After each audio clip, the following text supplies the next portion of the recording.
What's up, and welcome to the Non-Fungible Creator Show. This is your host, Non-Fungible TC, Non-Fungible Today, and Non-Fungible Tomorrow. And today we are so happy to have NFT Historian ChainLeft on our show today. So how are you, ChainLeft? Hi, Tim. Nice to see you. I'm good. I'm a little I'm actually a little sick. So if you hear me sniffing, coughing, so sorry for that. But I can make it. I'm not that bad. So yeah. Yeah, thank you so much for being here, even though you're not feeling so well. And it's really excited to. I was really excited to know your story because I know that you are a NFT historian. And so, can you tell us more about yourself and your background? Yeah. So originally, my background is in data science. So I work for some companies. Let's say I don't want to fully expose myself, but basically, I do data engineering and data science. I've been doing it for about 15 years already now. So I call it my normie job, as we would say. I enjoy working with data already for a while, and when I've seen that there is a lot of actually space to do this data engineering in NFT space, I started doing that, and that's how I kind of got into it. Okay, so you started from data science. So it kind of makes sense as well because you're doing some NFT history related work right now. And so can you tell us more about your Web 3.0 story? How did you get involved in blockchains and also NFTs? Yeah, I actually got into cryptos already back in 2017. So at the time, obviously, there were, I guess, NFTs, but there weren't much use cases for NFTs. We were mostly seeing the trading and, coins being exchanged. At the time, it just got interesting for me to see, those Bitcoin and Ethereum at the time. At that point, there were a lot of ICOs, as you might remember, and there were a lot of hype around those ICOs. It got really interesting. I was already in tech space for a while. I worked in fintech in the past as well, so it was appealing to me. But then, I guess in 2017 and throughout the bear market in 2018, when I saw all these big promises from ICOs being a little more hype than real, tangible fruition, it became a little disappointing, let's say. So after 2018, I still was interested. I still, looked at blockchains and stuff like that, but I kind of didn't get into it with big, heavily, I didn't invest my time heavily into that space. Then obviously in 2020, things started to increase again. You started to see the Bitcoin and the rest of the altcoins going higher. I started looking at again, I had this portfolio from back in 2017, which seems to be bigger now. So then I started looking at DeFi, and I guess around in the first half of 2021 is when I actually started looking at NFTs a bit more. So at that point, already we had, CryptoPunks being already having large market caps. We already had Bored Apes being minted and stuff like that. So I thought, yes, it's great. Like we have all these things, but it looks like we had CryptoPunks much before. We had CryptoPunks since 2017. And then I started looking at other historical projects, and it turns out there are actually NFTs even before Ethereum. So, that got really interesting to me because at the end of the day, technology is incremental, right? So you don't even have we have now fidenzas, right? Beautiful pieces of art on blockchain. We have autoglyphs. We have more on-chain art directly being stored directly on Ethereum. So that got really interesting to me because we don't really have these things right out of the box. We have these things built on top of each other. So, in the beginning, you will see, I just started looking at the history, and it's very interesting to see how the NFT space actually evolved over time, and then a lot of people don't know about it. People think that we just now have these beautiful pieces of art, but actually there were, hundreds of projects that came before that so that Tyler Hobbs could build fidenzas, So that got really interesting to me. So I think that it's important for us to recognize and honor those people who pioneered the NFT space. And that's why I got really interested in NFT history and overall. Yeah, that's really amazing. It's really a different angle to look at NFTs. Because a lot of people are looking into NFTs because, oh, it could be a quick flip, right? But from your angle, you see this as from a cultural aspect, right? From, okay, this is a part of human culture. NFT is now becoming a new part of culture, and now you're looking into the history aspect. So I know that you are a creator of a website called NFT Archives. So when did you create this platform, and can you tell us more about your platform? Yeah, sure. So I don't actually remember when it was exactly. I think well, it's definitely 2021, but I think it was maybe it was September. I'm not sure. It might be August. But basically, yeah, I created it at that point. So what I was trying to do is, I was looking at. I'm not gonna call myself NFT archaeologist. By the way, there are those great NFT archaeologists that you may find. You will see, some people, discovered mooncats. You might remember, like they became like quite a big thing at some point, and they were being rescued, let's say, Yeah. from where they were. And you do have those other NFT archaeologists who dig to depths of Namecoin and Counterparty, all those like dog party, very early blockchains, basically, and try to find those very historical projects. So for me, I wouldn't call myself much of an NFT archaeologist. I don't really know even that well those other blockchains than Ethereum. I can dig into Ethereum, but not the others that well. I would rather call myself more like someone who records the history. So that's why I call it historian rather than the archaeologist. And so that's how I started doing it. Basically, you will see a lot of earlier projects. Like there are, I think Skulls is a good example that you mentioned in the beginning. When we were talking privately. So, or there are other projects there were a lot of projects that happened at around the same time. For example, in 2018, 19, you will see those projects, but they might be, second or third or fourth, and that's great. Still, in my opinion, that's still great, and that still pushes the space forward. But then there are a lot of those that, even if they are built in 2020, for example, they are not that, they're just a replication of something else, right? They're a replica of something else. And what I wanted to do was, can we find out which projects did something different? Like which projects did something first? And to me, that's important because that would mean that project pushed the boundary a little further. Like it kind of ties into what I said earlier.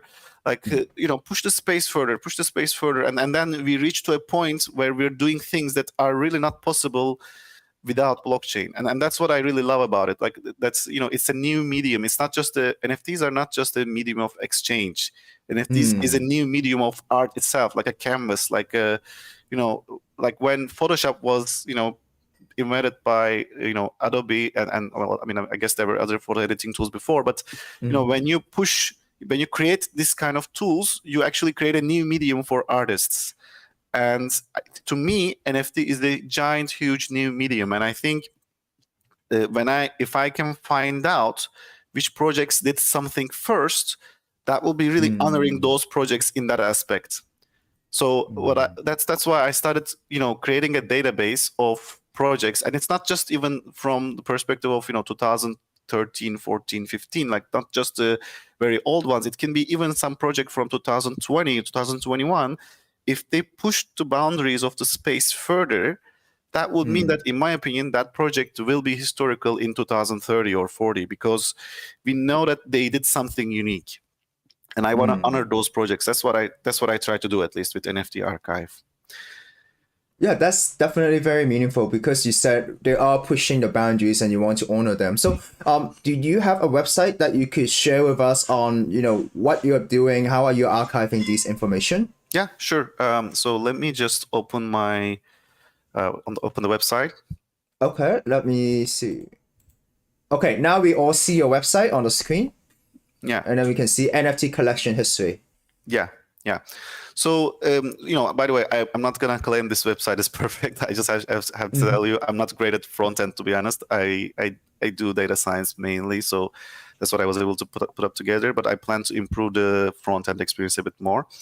So the idea here is that we have a tool here that it allows you to select different parameters, and it allows you to see which project was the first, which collection was the first in history, in NFT history. And I plan to add things like, second, third. I plan to also add, things like singular asset NFTs as the first as well. Currently, I'm focused on only the collections. But yeah, I plan to add those as well. And the idea here is that, those parameters, it can be anything, right? It can be based on the network or no network at all. So, whatever the first ever NFT collection was. It also includes how you define the NFTs, because I don't know if you research the space a little bit, you will see that there is a lot of debate about what is an NFT. Like, can we include the semi-fungible tokens where you have a collection, you have like courier cards is a good example. Like you have 10 maybe or 30 cards, but each card also has, let's say, 1,000 copies of them inside them. So they call this semi-fungible tokens. Yeah, 1155s. Sorry? The ERC 1155s, is that correct? You're right, yeah. So, whether we should include those SFTs as to, a definition of NFT. So, if you exclude them, it would change, right? Do you want to include expirables? So, for example, Namecoin domains are considered as NFTs because they're literally non-fungible tokens. But, some people would prefer if we define NFTs as forever ownership. So then it would, you can exclude that, and then it changes basically which one was the first. Some people even consider things that are not transferable as NFTs. Like a good example was Terra Nullius that became popular, I think, around November. So, that's another thing that someone did. Someone posted some messages on blockchain, if I understood correctly.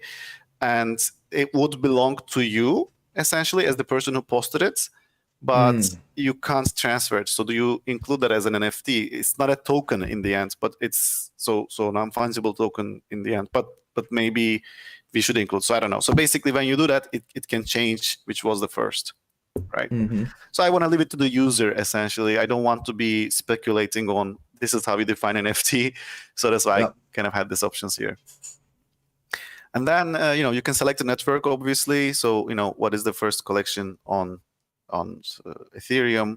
But then you can also select categories. So, what is the first art collection, right? So it says, CurioCards is the first art collection. But if I exclude SFTs, it will tell me that the Crypto Jingles is the first art collection. So, on Ethereum, if I exclude SFTs. So, there are all these different parameters that you can choose. You can choose whether it was curated by an organization or was it a generative artwork, like art project? Is it stored on chain or off chain? What is the format? So, let's say, there are different categories, right? There is art, there is PFP avatar projects, collectible, game, and there are this meta category, which is things like, loot and stuff like that. And then format, right? Do you want textual, visual, audio-visual? Because some projects also include sounds, right? Sound media. And then there are even further subcategories, right? You can look at poems and VR and stuff like that. When you go into very, very specific categories, it starts becoming more and more, let's say, like you start to get projects in 2020, 2021 as well. But that's okay, in my opinion, because I think they should be honored. So, something like, Squiggles is as far as I know, and then, I'm happy to be corrected always. I always ask for feedback from people. But, as far as I know, Squiggle is the first interactive project, and it's pretty new, right? It's 2020, end of 2020. But it's still, in my opinion, it is historical because it changed something for NFT space. That's really exciting, because what you're saying is that it is not the year that really decides on whether something is a first, because there's a lot of innovations that's happening within the space. I mean, in this year, we might see something that we've never seen before, right? Yeah. So exactly. I think it's super exciting. Like, especially like a while back when Beeple was doing this Human One NFT, where he kind of created an NFT, but it is actually a real life sculpture that is a 3D human walking. So there's a lot of firsts in this space, so it's really exciting. And so what are your thoughts on historical NFTs as collectibles? Yeah, I mean, that's definitely a case for historical NFTs. You will see a lot of on Twitter. There are very good accounts to follow, I think, on that aspect. Like people like Adam McBride or Leonidas or White Rabbit. These people are making the case for historical NFTs as collectibles, and I think it is a valid case because at the end of the day, like these are, you mentioned earlier, right? So these are part of human history now, and we can see how things or art pieces as part of human history, how valuable they are now. So it's definitely a strong case for historical NFTs that they will become part of the human history, and they will be very valuable by collectors, especially in upcoming metaverse use case. It's going to become very, I think, valuable to own these type of NFTs in the future. I think, I mean, even now actually you can see that some of the NFTs from early days are very valuable. Things like rare Pepe Nakamoto cards, I think, in Counterparty, or Ninja Suits, again in Counterparty. There is also test tokens on Counterparty, rare Pepes. Those are very valuable. Recently, Namecoin NFTs are, sorry, I think I selected the wrong category. Recently, rare Pepes became very popular. And then also recently, Namecoin NFTs are starting to become popular because we know that, what's happening? Sorry for this. I think I'm doing something wrong in the website, but whatever. In the end of the day, we know that the history has an appeal, right? We know that people are starting to see the appeal of historical collectibles in their wallets, right? And I think as more people are coming into the space, we will see that more more appeal towards those or more attraction towards those historical NFTs as well. Also, you know that every day there are like 10 projects being launched, right, on Ethereum right now, or even other networks as well.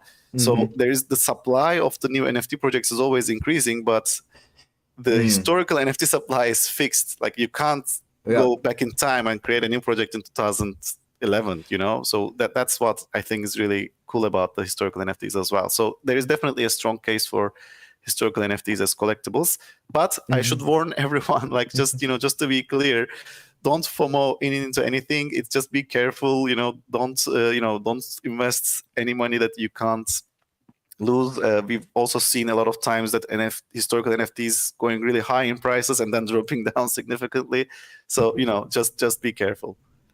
Yeah, actually, you answered the two questions that I wanted to ask you, and the first one is like, what would your advice be for people who are interested in exploring historical NFTs? And as you said, historical NFTs only invest what you can afford to invest, right? We never know whether the value would keep up. Because in the end, it really depends on whether there's someone who's gonna buy your NFT or whether they value it at the value that you set. Right. So looking at your website, I see that there are other sections as well on top, like types of NFTs, and then you also have like a roadmap and a full list, right? So what are these sections?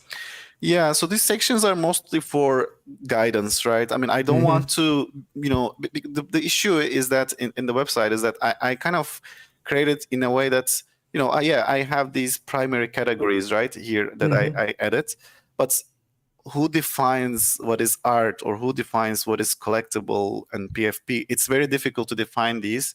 So I just added a list here that tells how I defined it, because I don't want to be an authority on, this is art or this is collectible. I just tell here what I consider as a textual, what is a poem or what is a still image that is considered. And I gave some examples here. I don't want to be, I might be wrong even, right? So I don't want to be the person who says, this is absolute truth. That's why I added this here. And if anyone has any objections, I'm happy to take it as a feedback and to correct anything I made wrong.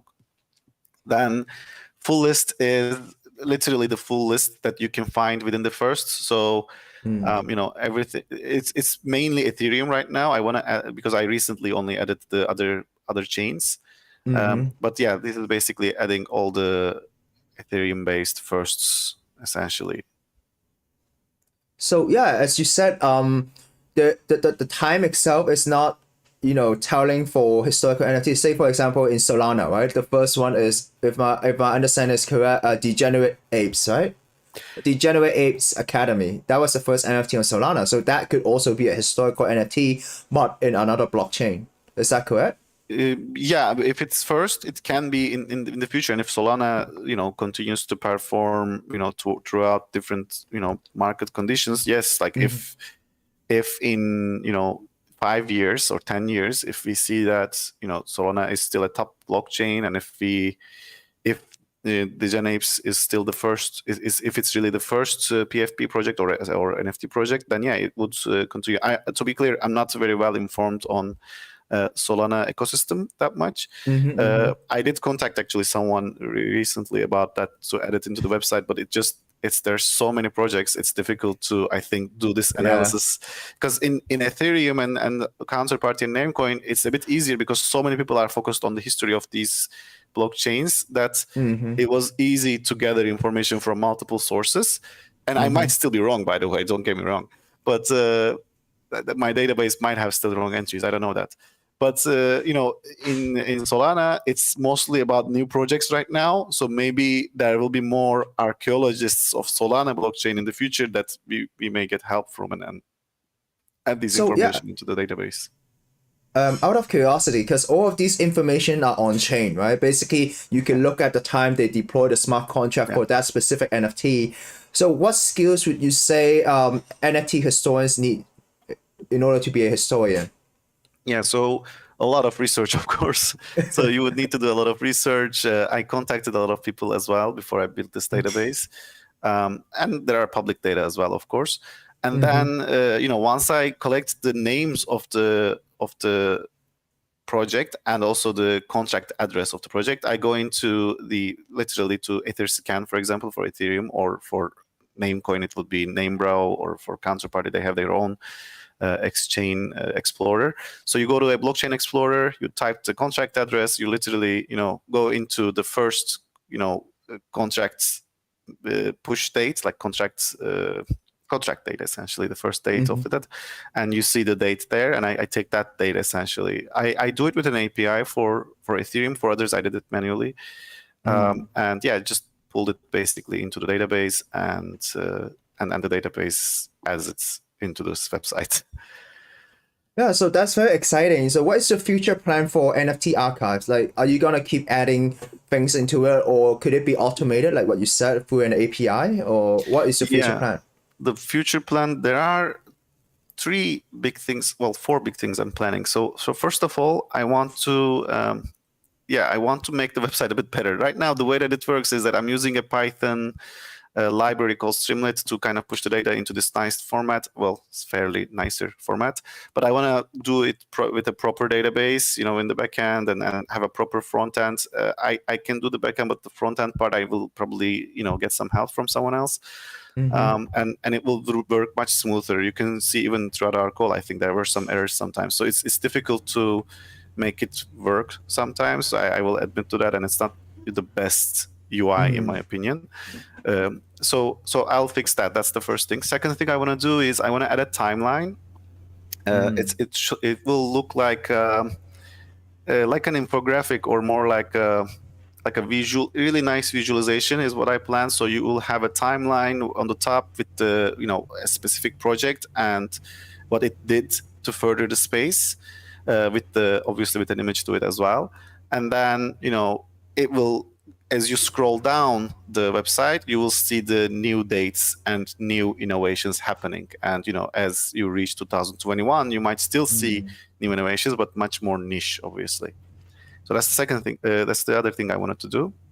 The other thing I want to do, I want to add the seconds, thirds. So yes, it's important to honor the first projects, I think, but there are a lot of times what I've seen is that second projects or third project, they kind of are being worked on at the same time as the first project, and just because they missed by 5 days, I don't think we should miss them. I think we should keep honoring those projects as well.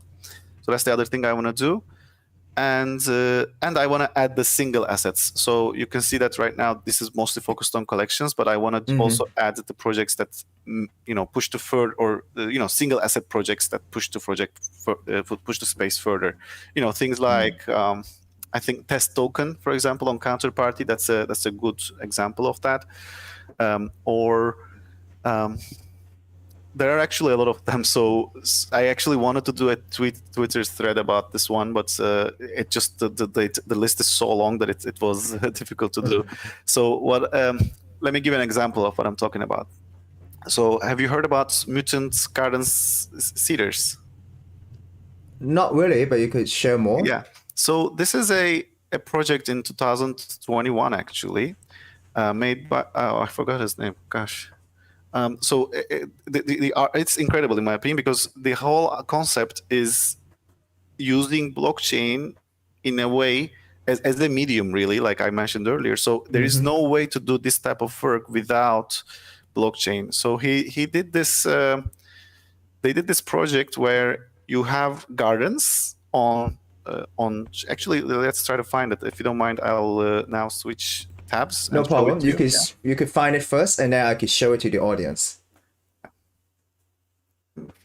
And it's called Mutant Garden. I think what you were saying is very meaningful, because, as you said, blockchain is a medium, and then people could look back one day, oh, which was the first project, but at the same time, which was the second project, and by recording this, you are showing that human innovation in this space is never ending, right?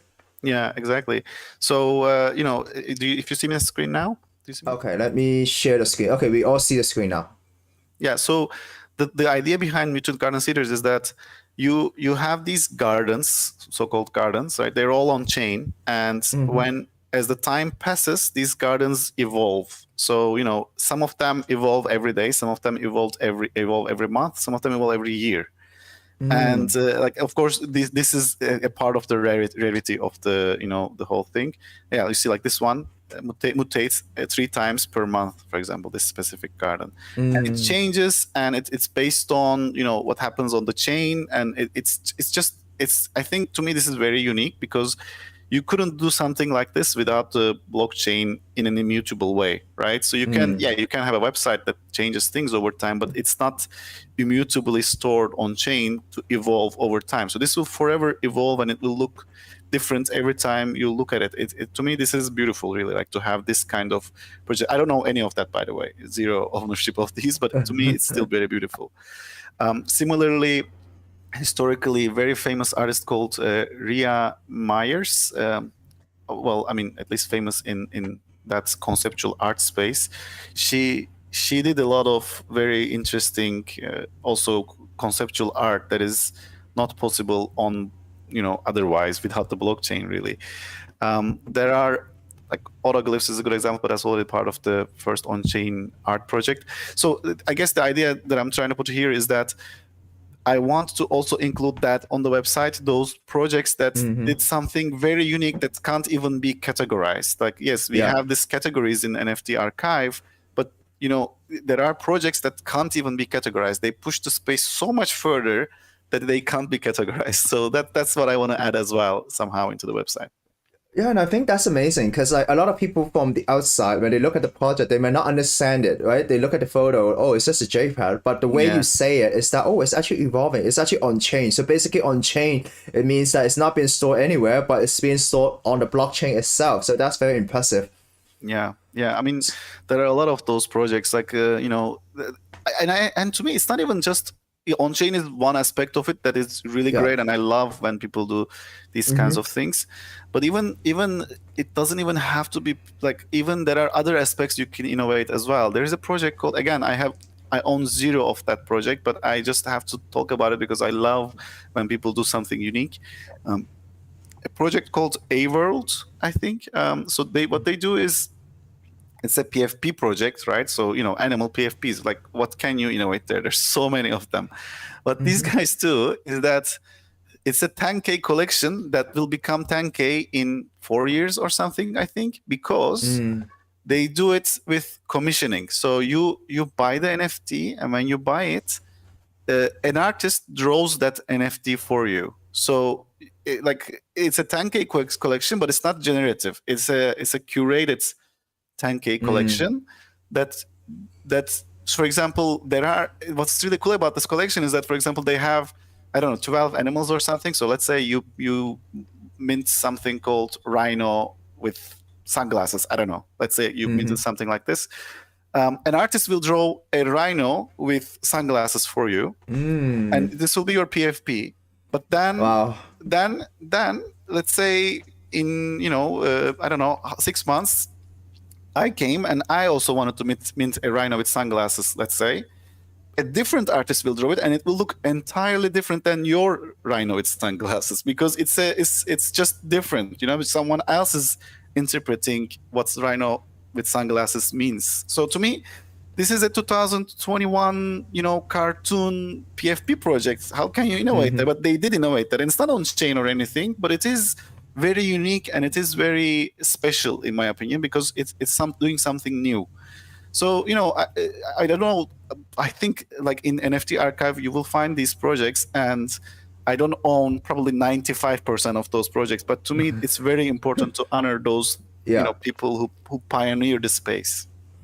And when you were talking about things that cannot be categorized, right? Recently, I got into the lit community. So Get Lit. I'm not sure if you heard of Lit, where Cosmo de Medici, right? What they were doing can't be categorized, right? Then making a lot of Twitter accounts, spreading GMs, and it is kind of like a cultural movement, and it is NFT related. But how do you categorize something like that, right? Yeah, that's a great example. Yeah, I mean that's a perfect example. I'm actually I own Zero Lit, but it's like these are they're innovating so well. I think it's pretty cool as well what they're doing. Like this Robert De Niro thing. That was also pretty cool. That is actually, again, a use case that works with blockchain, because it actually looks at the Ethereum price and changes based on it. It's insane. Like I love this kind of stuff, because it's to me this is the kind of thing that will become in the future very like in history books, really, like, right? It will be part of human history. And again, I don't want to call it like, oh, it's going to be valuable because of the price or whatever. We don't know that. Nobody knows that. But to me, culturally, that's definitely relevant and significant. Absolutely. And I think that's amazing. And before we wrap up, because we've been open running for a bit, but I really like your sharing. I do hope that you host Twitter Spaces so you can share more about different projects, because I find it very interesting as well. Before we wrap up, is there anything else you would like to share to the audience here? Yeah. I mean, I guess, what I would say is that I would like if people explored NFT Archive and gave feedback, because if, again, I really don't want to be claiming any authority here. The database might be wrong. Like I want to improve that database if I'm missing anything. Or if I evaluated a category wrongly. Oh, this project is not PFP, it's supposed to be an art, or this is not an art, it's supposed to be PFP. Just really let me know. So my Twitter is, you can use either. You can use NFT Archive _XYZ or directly ChainLeftists on Twitter. You can give any feedbacks to me. I would love, feedbacks, really. Same with you, Tim. You can give me feedback as well. Absolutely. Your Twitter and all your website is on the description link. So for those of you who are watching, who want to check it out, you can click into the link in the description.